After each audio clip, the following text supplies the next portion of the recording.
Assalamu alaikum. This podcast has been brought to you by SeekersGuidance, the global Islamic seminary. Help us spread the light of prophetic guidance to millions around the world by becoming a monthly supporter. Make a small donation at SeekersGuidance.org/donate. As little as $10 a month can help people find life-changing guidance. Can you speak about what's acceptable and what's not regarding work for Muslim women who want to please Allah and take care of their children and husband, but want to pursue a career, and this is not for any financial needs?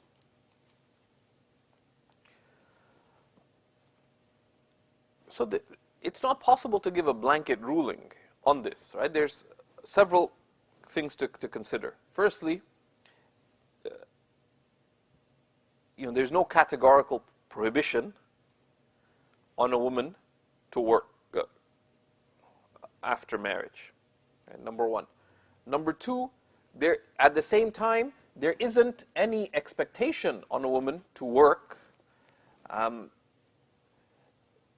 insofar as the husband is obligated to provide for both wife and family. And that's a religious obligation. The husband is obligated to provide for the wife and family, even if the wife is wealthy. Okay? So we have, a young man gets married named Umar, and he marries a millionaire lady called Layla. So Umar says, I want to sit and write poetry. Can you provide for me? No. Even if she's wealthy, she doesn't have to buy a slice of bread for herself. Okay? He's obligated to provide for her. Now they can agree to the contrary of that, but so that's something to keep in mind. The third thing to keep in mind is that while in anything, the guidance of the Prophet ﷺ has come to us with the perfect balance. Previous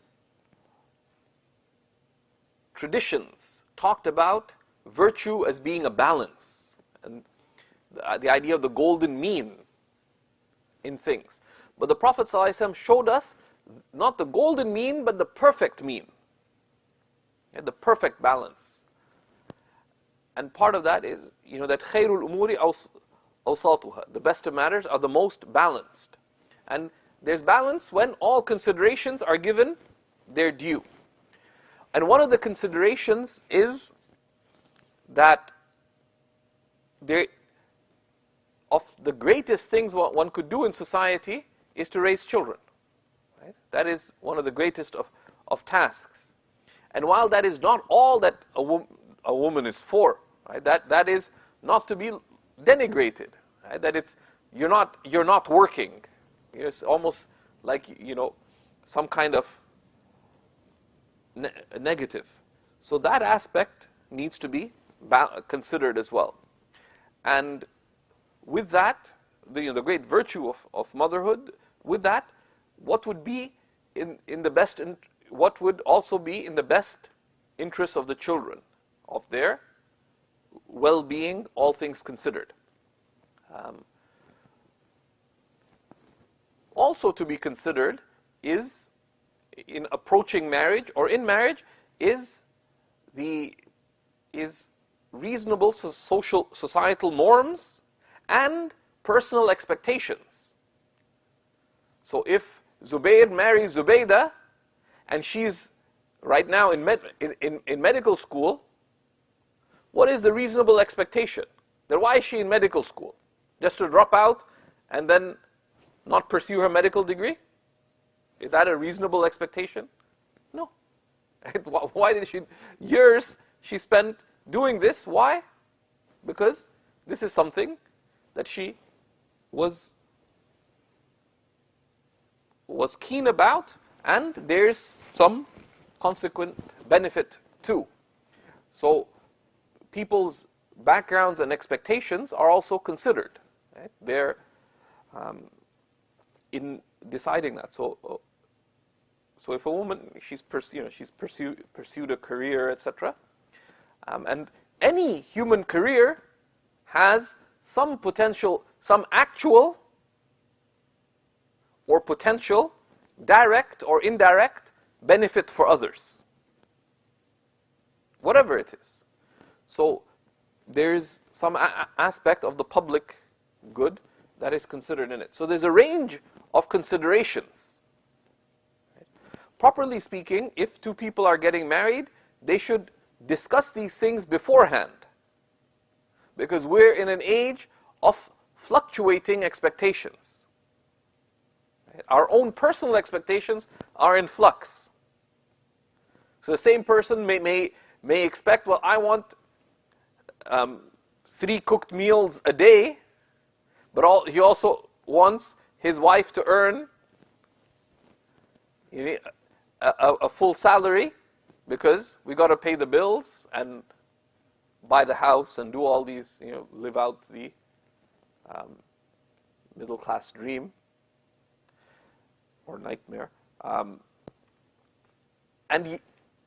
it doesn't add up. And the wife too will have many conflicting expectations. So these things before marriage, that's why many of the scholars urge that people should have written, besides the marriage contract, which too few people have written marriage contracts, properly thought out, that secure and clarify rights, to also have a marriage agreement in which the key areas that affect the marriage are discussed and agreed upon beforehand, at least broadly. And one of the most important is with respect to the wife's studying and work, also related to how they will handle finances, children, and other such areas. The class that we have on Seekers on successful marriage touches upon contracts and marriage agreements and the key areas to look at in properly addressing those. Thank you for listening. This podcast was brought to you by Seekers Guidance, the Global Islamic Seminary. Visit SeekersGuidance.org to access reliable Islamic knowledge taught by qualified teachers. We offer a wide range of courses, podcasts, articles, and a world-class answer service. Support us in spreading free, reliable Islamic knowledge to millions around the world by becoming a monthly supporter. Visit SeekersGuidance.org/donate and make a small monthly commitment today. Our beloved Prophet, peace and blessings be upon him, said, "Whoever guides someone to goodness will have a similar reward." So don't forget to share this podcast and spread prophetic guidance.